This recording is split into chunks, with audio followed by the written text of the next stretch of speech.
Shalom, shalom, shalom. Ambaye nyonso bakolanda video oyo. Naye koyebisa mutu moko, naye kosolana mutu moko. Naye koyebisa mutu moko que Jésus Christ est Seigneur. Naye pesa mutu moko invitation. Toka na onde ma pasteur Cosma ituka Irene après tozonga na nini oyo pasteur Irene alingi ayebisa biso. Hallelujah. Aza mobateli na ngai, talela ye. Bao batalela ke bayokisa makasoni te. Bao batalela ka ye bien aimé. Banyo kwa makate babwaka makate. Aza mobateli na nga, azala pe mobateli na yo. Toyoki yango après tozongi. Azali elikiananga. Azali makasi na ngai. Azali moeli na ngai. Azali mopanga na ngai. Azali bozui na ngai. Hallelujah. Azali nyonso na ngai. Moninga kalela ye makasi na hindi makasi na ngai. Azali anoba oyo balukaka ye na solo. Mobateli na ngai. Yesue papa talela ye bien aimé. Et anoba oyo balukaka na solo. Aza mobateli ya ba oyo bazoluka ye. Aza esengo. Mwana mutu alukaka nzambe ayokisa makasoni te. Mutu alukaka nzambe azangaka kimia te. Mutu alukaka nzambe oyo ekamamaka ye afungolaka. Talela ye aza mobateli na nga, aza molobeli na nga, aza makasi na ngai. Haleluya. Kasi na yende makasi na ngai lunga na ngai. Eyanoba oyo balukaka ye na solo. Mobateli na nga Yesue. Otalelaka nani bien aimé? Otalelaka nani? Kili natalelaki baninga, natalelaki famille ebwakaki ngai. Yango nataleli yo makasi na nga. Moninga talela ye eyanoba oyo balukaka ye. Yesue makasi na yende makasi na ngai elonga na ngai. Yesue yanoba oyo balukaka ye na solo. Mobateli na nga. Yesue papa yanoba oyo balukaka ye. Mutu lobi akokufa. Elikia na bongo, bongo ekosila. Elikia na papa lobi akokufa. Elikia na nzambe ende musungi ye talela ye. Makasi obatela Irene. Nani abatelaka yo bien aimé? Azeya na ba obalukaka ye na solo. Sokozo luka nzambe na solo okokutana na ye. Sokozo luka ye na solo amimoni samaka. Oki lelo tozo lobela 4 journées na toi na 5 journées hein. Préparation 5 journées, 5 dimanches bien aimé. 5 dimanches eza boya. 5 dimanches ya réveil spirituel bien aimé. Na 4 réveil spirituel toi na thème na biso. Entre dans sa présence. Présence en nani bien aimé. Présence en Nzambe. Tokota. Parce que rien ozaye mon côté. Nazana papa nanga. Gary Kenge. Ya Afrique. Donc ya outi Congo aye. C'est que muto nyoso alingi apamboma yaka tokota elongo.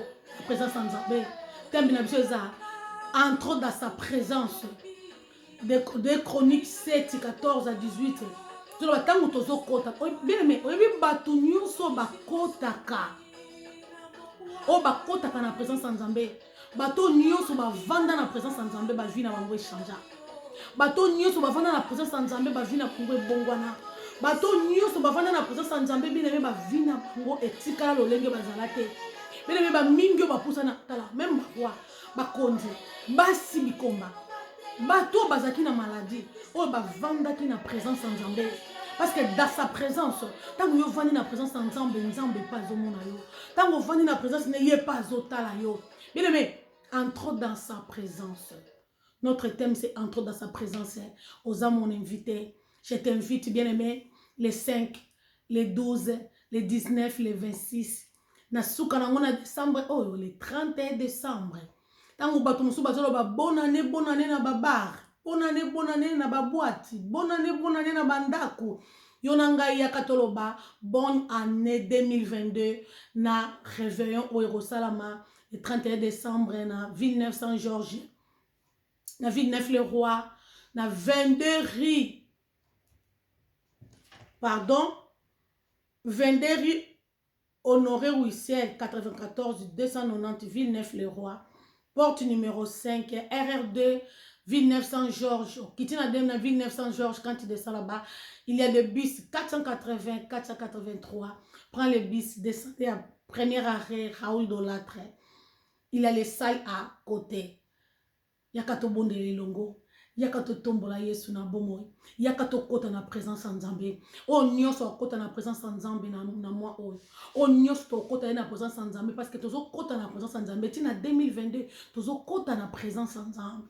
Bien mais ba o nyoso ba kota na présence en Zambé ba vie na bango échangeaka. Irene so ba vie na échange pour kota na présence en Zambé. Yakato kota na présence en Zambé. Ozana ma problème santé. Yakato kota na présence en Zambé. Yakato kota na présence na ye bien aimé. Ozana problème libala. Yakato kota na présence ensemble. Ozana problème spirituel. Yakato kota na présence ensemble. Ozana problème mariage. Yakato kota na présence ensemble. Parce que tant tozo kota na présence ensemble, tant tozo bima. Tozo kota bien aimé. To koti na présence na ye. Na kata présence ensemble ma munyo tozo bongwala. Parce que tant tozo ganga tozo tombole ye kuna zo changer vie na biso. Tant tozo luka ye zo changer situation na biso. Ozana besoin situation na ye fungama. Ozana besoin situation financière na fungama. Vie spirituelle na yo ekende liboso muso la baby mama ngai na zo kokai suko sambela te. Yakato sambele longo les 5, les 12, les 19, les 26 décembre 2021. Tosuki si le 31 décembre na réveillon na biso. Yakato le lanzambe longo yakato kota. Thème de ça entre dans sa présence. To kota na présence ensemble. Bien la présence ensemble. Tango obima elonge komi kongala. Tango na présence kota na présence ensemble. Okota ke longe bigugu tango bimie komi ongala. Okoti na présence ensemble. Okota ki na kolela tango bimio banjo seka. Okota ki na présence ensemble malade. Tango ozobima bonne santé. Okota ki na présence ensemble sans musala na chômage. Tango ozobima na musala na yo. Parce que za na mutu ta pusa na pene kuna zonga lolenga zalaki. Mutu nyonso akutana na ye vi na ye changea. Yaka to bondele longo bien aimé. Yaka ngano to luka nzambe. Luka nzambe bien aimé azapo na koyanola biso. Luka nzambe bien aimé azapo na kosela biso. Invitation o eza cordiale na mutu nyonso akolanda video oyo. Yaka to bondele longo. Mutako tuna wapi na pesi déjà adresse na Villeneuve Saint-Georges. Tango kiti ozwi bisi premier arrêt na Raoul Dolâtre. Tango ozo kita na avenue ano kiti yango eza na basale. Na porte numéro 5 okuta mission mondiale Rehoboth. Eza wana oza la bienvenue, oza le bienvenu. Invitation eza cordiale à tous. Biso stoya to tombola nzambe. Toya dimanche le 5, dimanche le 12, dimanche le 19, dimanche le 26. Tosuki si le 31 décembre. Na réveillon na biso. Pona kotombola nzambe. Entre dans sa présence bien aimé. Kota na présence en Nzambe nyonso ya yo ekobongwana. Kota na présence en Nzambe o esimba kate ko simba. Kota na présence en Nzambe o yo koka kokanga te kokangama. Kota na présence en Nzambe mutu o nyonso zaki kolakelo mabe ye moko. Kota na présence en Nzambe o mone sheka bayini na yo. Parce que bayinguna bazo bongisa ndenge ni biso to kokwea. Ndenge ni batimoli mabulu to dinda. Mais biso na présence en Nzambe to lobi biso yo papa mona biso. Muto nyonso apusa na présence en Nzambe tango abimaka elongi na ye koma ya kongala. Tango abimaka vie na ye changeaka. Bien aimé, naza témoignage vivante. Na mona te mutu koye pa Nzambe azonga lolenga zalaki.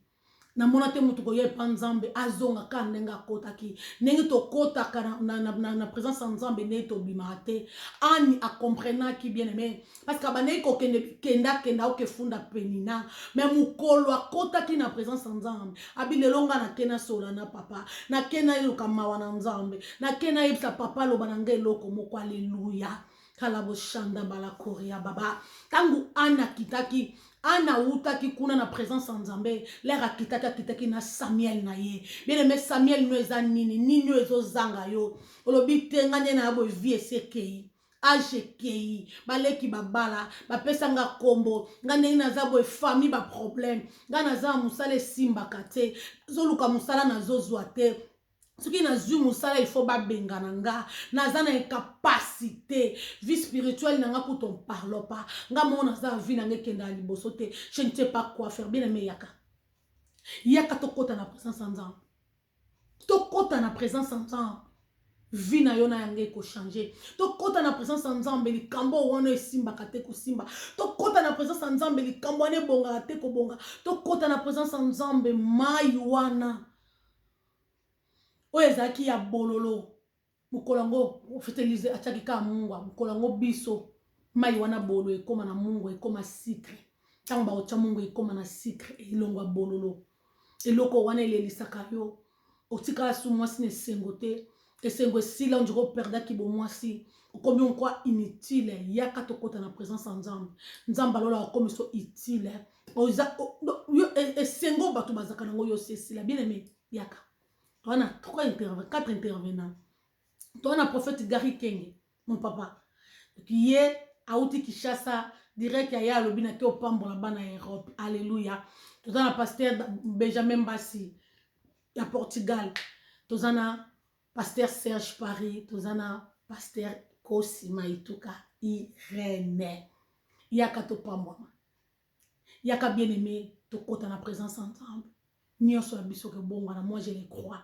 Soko zo croire lokola nga ndenge nazo croire yaka kaka tobondeli longo olobi wapi yango lisu mama na luki na lembi na sambeli na lembi na koma o préféré kovanda na ndako te kovanda na ndako te yaka tokota na présence en nzambe 2022 tozokota na présence en nzambe dans sa présence bisika nyonso ya biso ekochanger na présence en nzambe esika tozwa biloko toluka banda kala na présence en nzambe esika tokosimba esimbama te na présence en nzambe esika tokozwa oyo ekoma difficile oyo tozomona difficile epa papa eza facile aopesa biso yango facile toana 2 Chroniques 7 14 à 18 dans sa présence nini esamaka na bato bakende na présence en nzambe bao nyonso bakota babimana biyano na bango tokota na présence en nzambe tobimana biyano notre thème c'est dans sa présence réveil spirituel et révéler spiritualité na yo vie spirituelle ne comment freiner vie spirituelle ne comment yakokangama vie spirituelle no kokasu ko s'épanouir te banda ko s'épanouir banda da ko luka ko kota na présence en nzambe to kota na présence en nzambe non pour na décembre mais to kota na présence en nzambe parce que 2022 to kota na kata présence na oyo rataki 2021 oko rattrapa ngo na 2022 au nom de Jésus je déclare le kola mosali na ye o nyonso simba quitté cette année 2022 ko simba au nom de Jésus Christ notre Seigneur et Sauveur. Oizaki ya kokangama soki olela kilobi eleki na 2022 yo kolela te ba yinonde ba wandolela soki ya yo simba kite na 2021 yebaka de choses ko rattrapa ngo na 2022 parce que ezo précipité yo kota kaka na présence ensemble yo na présence ensemble papa ye moko azosala azoko opérer papa ye moko azosala ba miracle papa ye moko azosala o simba kate e bando simba Zamba pambola mutu nyonso to kolanda vidéo oyo ezaki ya bino pasteur Kosi Maïtuka Irene. Je vous aime beaucoup. Tokuta na bino kuna na rendez-vous na biso. Na rendez-vous ya opusa na pembe na papa. Na rendez-vous ya rendez-vous des rendez-vous. Alléluia. Tant tozo kota na présence en Nzambe. Oyo nyonso kangama ki moi je le crois que ekofungwama. Oyo bande ko simba te ko simba moi je le crois. O biso balakela biso kuna na présence en Nzambe bilakeli mabe zakate bilakeli mabe tikala na sima mukongo onga kutu baloba nango age nanga na komi na ménopause etikala kuna onga matrice balobi balongola te kuna parce que yaza ba pièce de rechange ye moko aza fabricateur afabrikaki biso bato na lolenge na ye mutayi ba pièce de rechange soki motema ebebi aza na pièce ya sika soki motumu tozosala malamu te aza na pièce ya sika soki matrice balongoli batrompe nyonso kibomwasi elongwe aza na ba pièce ya sika soki kimobali na yo nde moto etika isumu alonga aza na ba pièce ya sika yaka ke epa na ye oyo ye atikaka te bato bazonga lolenge bakoti dans sa présence. Entrons dans la présence de Dieu. Entrons dans sa présence. Tokota na présence ensemble. Tant tozo kota na présence ensemble. Aïe aïe aïe aïe aïe aïe. Tant tozo bima lolenge tokota kite. Moi je le crois. Ceux qui ont dit matenga na ndime yo yakaka au mona. Au nom puissant de Jésus-Christ. Éternel, merci papa pour yo zanzambe.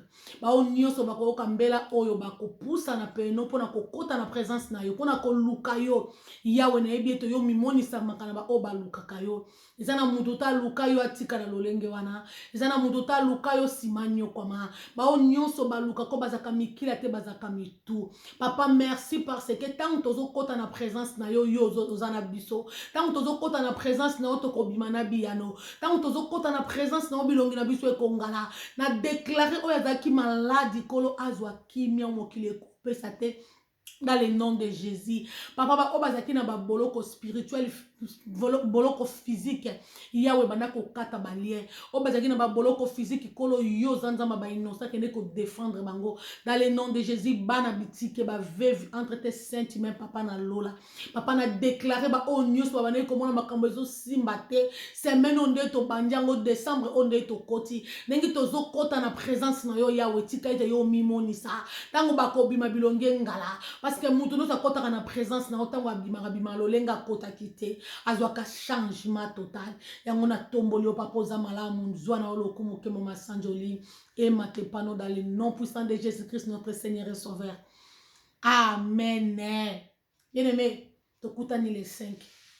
Tokutani les 5, tokutani les 12, les 19, les 26, tokutani les 31 décembre. Na réveillon. Tout ça le bimamanga na yebite na kokiko bengo bengi na 07 58 07 34 33 07 58 07 07 58 07 34 33 soko bengi na numéro wana ozwa biso ndenge nini to orienté yo okoma biso nyonso tokota na présence ya Nzambe Nzamba lola apambolela nga bino apambola bino ao nyonso bakolanda mbela oyo botelema boya onga na maladi yaka parce que ba lukaka lobiko aza wapi lukaka nzela lekaka so leki na nzela ya leka bokuta na lobiko o solution azaka wapi lukaka kanze esika lekaka solution tango zo kutana na yo aussi solution na ba problème na yo moi je le crois que biso toza na présence ensemble tozana biyano et puis o esimba kate ekosimba shalom na bandaku shalom na nyonso bokolanda yo nzambo abenganga apambolelanga bino